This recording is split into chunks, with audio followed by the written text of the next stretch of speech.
में होने वाले चुनावों के लिए बदला चुनावी पिच। बीजेपी की स्थिरता और कांग्रेस का सुधार है एक दिलचस्प परिदृश्य। कांग्रेस अभी भी बीजेपी से है काफी पीछे। जनता के मन में बीजेपी के प्रति है कई सवाल।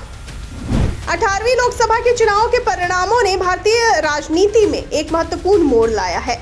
बीजेपी जो पिछले एक दशक से सत्ता में थी, लेकिन अपने प्रचंड बहुमत का अंत देखना पड़ा।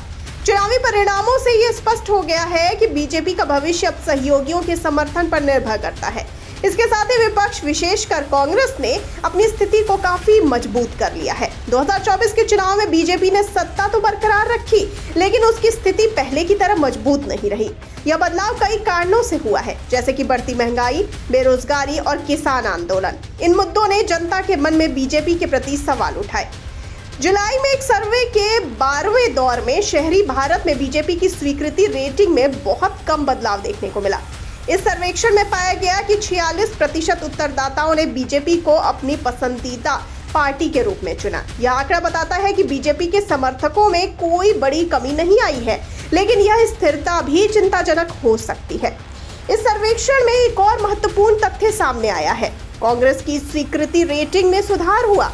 दिसंबर 2023 में पिछले सर्वेक्षण के मुकाबले कांग्रेस की रेटिंग 11% से बढ़कर 15% हुई है। यह बदलाव कांग्रेस के लिए एक महत्वपूर्ण उपलब्धि है और यह दिखाता है कि पार्टी ने अपनी रणनीतियों को बेहतर बनाने में सफलता पाई है। हालांकि कांग्रेस अभी भी बीजेपी से काफी पीछे है और दूसरे स्थान पर बनी हुई है। आपको बता दें कि बीजेपी की स्थिरता और कांग्रेस का सुधार एक दिलचस्प परिदृश्य प्रस्तुत करता है।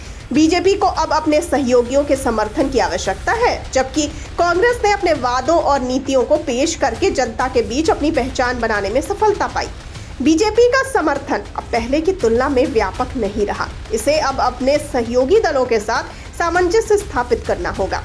आने वाले समय में ये देखना दिलचस्प होगा कि बीजेपी अपने सहयोगियों के साथ मिलकर किस तरह की नीतियां अपनाती है और कांग्रेस अपनी मजबूत स्थिति को कैसे बनाए रखती है। इस चुनावी परिदृश्य में जनता की आवाज को सुनना और समझना आवश्यक होगा, ताकि राजनीतिक दल अपने कार्यों में बदलाव कर सकें और लोगों के विश्वास को जीत सकें।